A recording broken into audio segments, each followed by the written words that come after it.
comfort, companionship, love, affection. These are all things you're seeking. I know a whole lot of people have raised human emotions to heavens. If you say love, they say divine love. If you say joy, they say divine joy. If you say bliss, they say divine bliss. You don't need any God's help to be joyful, loving, peaceful. As a human being, you're endowed with these qualities. So all those who deprived themselves of that, they either seek God or they settle for a dog, because they want unconditional love. This is the demand. Because the nature of love is such that it's like a flower, if you don't watch it for 2 minutes, it'll fall. It'll wither and fall right there. Either you want to let it fall, or you have to nourish it every moment, or you have to concretize it. That means you take a picture and keep it on your phone screen, or you institutionalize it with marriage or this or that. But you cannot institutionalize joy or peace, like right now we think United Nations is the institution for peace. No, you cannot institutionalize peace. You cannot institutionalize joy. You cannot institutionalize love or anything for that matter. So I'm not talking against institutions, but institutionalizing things that happen within a human being is a silly effort. Love gets tedious, somebody's fondness gets very tedious, comfort gets tedious. Because the nature of life is, it wants to constantly expand. If there is no room for expansion, it doesn't matter you are kept in a… whatever is the most wonderful palace, it'll get tedious. All the heaven-bound people, they don't know how bored they will be within 3 days in that place of goodness. The very nature of a human being is such. Only if you are a pet animal, if you have reduced yourself to that, you're just happy with the meals that you're getting and somebody is fondling you once in a way and you're happy with that.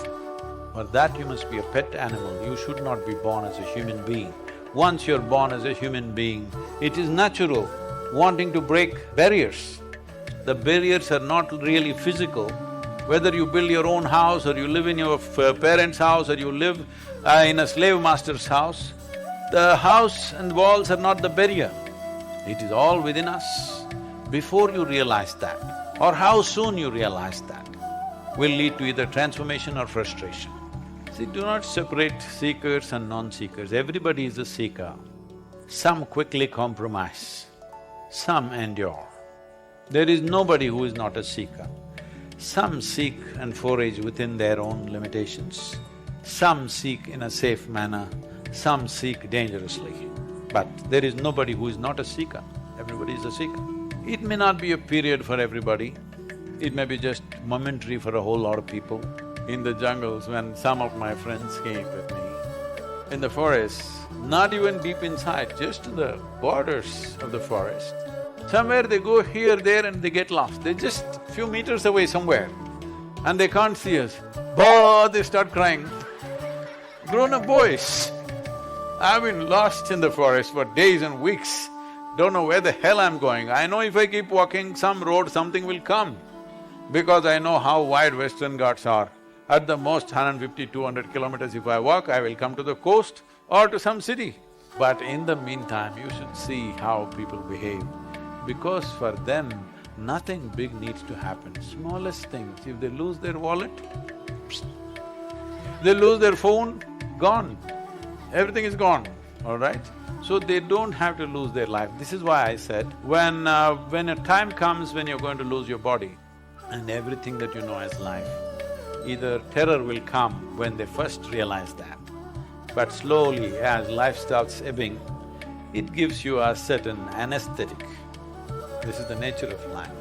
Because life doesn't just pop out like this, it is leaving slowly.